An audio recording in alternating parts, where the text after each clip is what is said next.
যদি এক কথায় উত্তর দিই তাহলে বলতে হবে যে আমি আসলে ব্যর্থ হয়েছি। তো আমি কখনোই আমার নিজের কথা কখনো ভাবিনি। অপরাধ না করেও চোখের পলকে সব হারিয়ে ফেলেছেন মাশরাফি, কিন্তু কোনো দুর্নীতি না করেও তিনি কেন লুকিয়ে আছেন? তিনি কি হাজার কোটি টাকা বিদেশে পাচার করেছেন? তিনি কি দুর্নীতি করে সম্পদের পাহাড় গড়েছেন? উত্তরটা যদি না হয়, তাহলে কেন তাকে আজও লুকিয়ে বেড়াতে হচ্ছে? সম্প্রতি নিজের ফেসবুক আইডিতে পাকিস্তানের বিপক্ষে টেস্টে বাংলাদেশের জয় নিয়ে উচ্ছ্বাস প্রকাশ করেছেন মাশরাফি, কিন্তু কোথায় আছেন তিনি?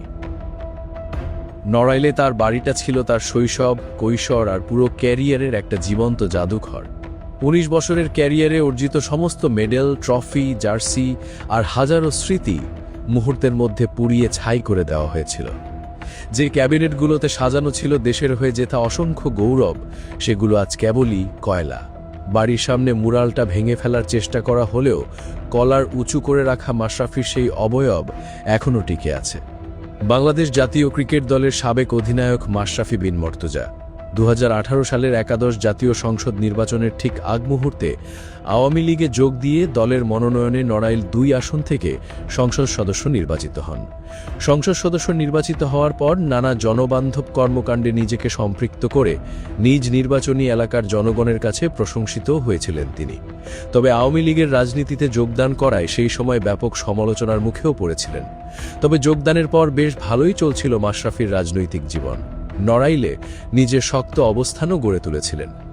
আওয়ামী লীগের ২২তম জাতীয় সম্মেলনের পর শেখ হাসিনার পছন্দে হয়েছিলেন আওয়ামী লীগের যুব ও ক্রীড়া বিষয়ক সম্পাদক। ২০২৪ সালের দ্বাদশ জাতীয় সংসদ নির্বাচনে আওয়ামী লীগের মনোনয়নে পুনরায় নড়াইল ২ আসনের সংসদ সদস্য নির্বাচিত হন তিনি। কিন্তু জুলাই ছাত্র আন্দোলনের পুরো সময়টাতেই নীরব ভূমিকা পালন করেন এই ক্রিকেটার। আর এই কারণেই মাশরাফির প্রতি ক্ষুব্ধ হন তার ভক্তরা। ছাত্র জনতার আন্দোলনে শেখ হাসিনা পালানোর পর মাশরাফির নড়াইলের বাসভবনে হামলা ও অগ্নিসংযোগ করা হয়। ১৫ আগস্ট এক অনলাইন পোর্টালকে সাক্ষাৎকার দেন মাশরাফি। ছাত্র জনতার আন্দোলনে কেন যোগ দিতে পারেননি সেই কথা জানান। আন্দোলনে নিজের ব্যর্থতার কথাও অকপটে স্বীকার করেন তিনি। এমনকি ছাত্রদের আন্দোলন যৌক্তিক ছিল সে কথাও স্বীকার করেন। নিজের বাড়ি যারা পুড়িয়ে দিয়েছে তাদের প্রতি তার কোনো ক্ষোভ নেই এবং মানুষের জন্য বড় পরিসরে কাজ করার জন্যই রাজনীতিতে এসেছিলেন বলে দাবি করেন মাশরাফি। সেই সাক্ষাৎকারে মাশরাফি জানিয়েছিলেন পরিবারের সাথে তিনি ঢাকাতেই অবস্থান করছেন। এরপর থেকে নীরব জীবনযাপন করছেন মাশরাফি। সেই সাক্ষাৎকারের পর আর কোনো সাক্ষাৎকার দিতেও দেখা যায়নি তাকে। মাঝে মাঝে সামাজিক যোগাযোগ মাধ্যমে স্ট্যাটাস দিয়ে নিজের উপস্থিতি জানান তিনি। এছাড়া আর কোনো কর্মকাণ্ডেই নিজেকে জড়াচ্ছেন না। রাজনীতিতে অনেক কিছুই ঘটে, ক্ষমতার পালাবদল হয়, সরকার পরিবর্তন হয়, কিন্তু দুর্নীতি আর লুটপাটের যে মহোৎসব আমরা দেখেছি তা কিন্তু মাশরাফির গায়ে লাগেনি। শত শত অভিযোগ, অর্থ লুটপাট আর দুর্নীতির খবরের ভিড়ে মাশরাফি বিন মর্তুজার নামটা কোথাও নেই। প্রত্যেক মানুষেরই একটা ব্যক্তিগত জীবন আছে, মাশরাফিরও একটা পরিবার আছে। চোখের সামনে যখন তার তিল তিল করে গড়ে তোলা স্বপ্নের বাড়িটা পুড়িয়ে দেওয়া হয়, তখন তার মানসিক অবস্থা কেমন হতে পারে? এটা তো একটা বিশাল ট্রমা। হাজার খারাপ পরিস্থিতির মধ্যেও তিনি হয়তো স্বভাবসুলভ ভঙ্গিতেই সবার কাছে দোয়া চান, কিন্তু আসলেই কি তিনি ভালো আছেন? অথচ আওয়ামী লীগের অন্যান্য নেতারা কিন্তু আমোদ ফুর্তি করে বেড়াচ্ছে দেশ বিদেশে, কিন্তু মাশরাফি বিন মর্তুজার বেলায় তেমনটা বলার উপায় নেই। তার পরিবারের সদস্যদেরও তো একটা স্বাভাবিক জীবন পাওয়ার অধিকার আছে। একটা ছেলের বাড়ি পুড়িয়ে দেওয়া হলো, তার জমানো সব স্মৃতি নষ্ট করে দেওয়া হলো, যেখানে কিনা তার অন্যায় কোনো কাজ নেই। তার একমাত্র ভুল ছিল একটা ভুল দলে ঢোকা। যদি কোনো ভুল বোঝাবুঝি থাকে, যদি কোনো মামলা থাকে, তাহলে সেটার একটা দ্রুত নিষ্পত্তি হওয়া কি উচিত নয়? যদি সে আসলেই কোনো অপরাধ করে থাকে তাহলে তদন্ত হোক। প্রমাণ সাপেক্ষে যদি সে দোষী সাব্যস্ত হয় তাহলে দেশের প্রচলিত আইনে তার শাস্তি হবে। কিন্তু যদি তার বিরুদ্ধে কোনো অন্যায় কাজের প্রমাণ না থাকে তাহলে কেন তাকে এভাবে ঝুলিয়ে রাখা হবে? একটা মানুষকে অভিযোগবিহীন দিনের পর দিন ফাঁসিয়ে রাখাটা কি কোনো কাজের কিছু হতে পারে? ক্রিকেট পাড়ার অনেকেই এই বিষয়টা নিয়ে সোচ্চার হয়েছিলেন। অনেকেই মনে করছেন মাশরাফিকে তার স্বাভাবিক জীবনটা ফিরিয়ে দেওয়া উচিত, কারণ এই পরিবারটির ক্রিকেটের সাথে নারীর সম্পর্ক রয়েছে। ক্রিকেট তো আমাদের দেশের মানুষের একটা বিশাল বিনোদনের জায়গা, আর এই বিনোদনের সবচেয়ে বড় রূপকার ছিলেন ওই মানুষটাই। তিনি ছিলেন সবার মধ্যমণি, ক্রিকেটের প্রাণ। সতীর্থদের কাছে তিনি ছিলেন বড় ভাইয়ের মতো, যিনি বুকে আগলে রাখতেন সবাইকে।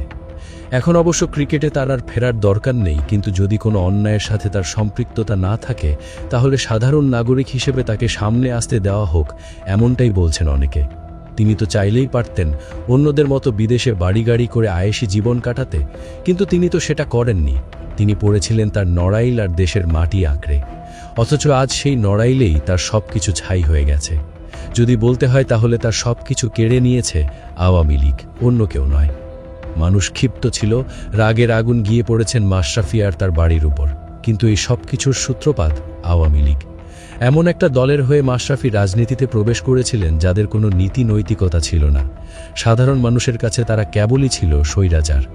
তাই তাদের সঙ্গে যুক্ত সবাইকেই স্বৈরাচারের দোসর হিসেবে ধরে নিয়েছে জনগণ। এক্ষেত্রে দোষ থাকুক আর না থাকুক, সেটারই প্রভাব গিয়ে পড়েছে মাশরাফির ওপরেও। কারণ শোষিত মানুষের কাছে দোষ ওই একটাই, স্বৈরাচারের সাথে হাত মেলানো। অন্যায়ের সাথে হাত মেলানো মানে তো অন্যায়কেই প্রশ্রয় দেওয়া, এটাই ভাবছে মানুষ। আর এটাকে অস্বাভাবিক ভাবারও কোনো কারণ নেই। এজন্যই আজ দুর্নীতি না করেও লুকিয়ে থাকতে হচ্ছে মাশরাফিকে।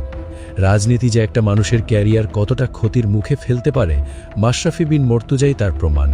শুধু ক্যারিয়ার নয়, সারা জীবনে অর্জিত সম্মানও ধুলোই মিশে যায় রাজনীতি করার কারণে। আসলে সমস্যা তো আর রাজনীতি নয়, সমস্যা হলো ভুল রাজনীতি করা। আর বর্তমান সময়ে এসে সঠিক রাজনীতিও বা কোথায়? পুরোটাই হয়ে গেছে দুর্নীতিতে ভরা এমন এক ব্যবস্থা যা শুধু মানুষের ওপর শোষণই চালিয়ে যাচ্ছে। আর এমন রাজনীতি যারা করে, এমন রাজনীতির মাধ্যমে যারা সরকারে আসে, তারা কি আর কেউ সাধু হতে পারে? এমন দলের সাথে থাকতে গিয়ে মান সম্মান, ক্যারিয়ার সবই হারায় অনেকে। বিশেষ করে যারা খেলোয়াড়, সেলিব্রিটি, অভিনেতা, তাদের অবস্থা হয় আরও শোচনীয়।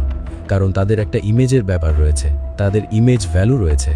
আর রাজনীতি করতে গিয়ে নিজ দলের পক্ষ নিতে গিয়ে অনেক সময় দলের অন্যায়ের পক্ষেও কথা বলতে হয়। আর তখনই হয় ভুল, ইমেজটাও নষ্ট হয় তখনই। মাশরাফির মতো মানুষের ইমেজই সবকিছু।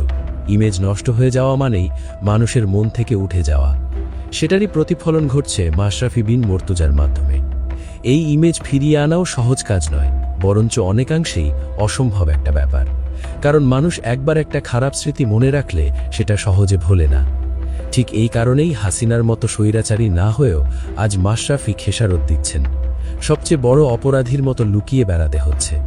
রাজনীতি করতে গিয়ে একজন মানুষের জীবন কতটা অনিশ্চিত হতে পারে, মাশরাফি তার উদাহরণ। দিন শেষে রাজনীতি, ক্ষমতা সবকিছুর ঊর্ধ্বে সাধারণ একজন ভালো মানুষের মূল্য অনেক বেশি। এখনও অনেকের দাবি, যদি সত্যি কোনো অন্যায় তিনি করে থাকেন তাহলে তার বিচার হোক। কিন্তু সেরকম কিছু না থাকলে তাকে অযথা মানসিক ট্রমার মধ্যে রেখে কোনো লাভ নেই। অবশ্য আইন তাকে কোনো কালে নির্দোষ হিসেবে প্রমাণ করলেও অনেকের কাছে তিনি অপরাধী থেকে যাবেন, শুধুমাত্র আওয়ামী লীগের এক নেতা হওয়ার অপরাধে। ওই যে বললাম, ভুল রাজনীতিতে গেলে মাশরাফির মতো পরিষ্কার মানুষও খামোখা বলির পাঠা হয়ে যায়। এই পুরো বিষয়টি নিয়ে আপনার কি মনে হয়? আপনার মূল্যবান মতামত জানিয়ে দিন আমাদের কমেন্ট সেকশনে।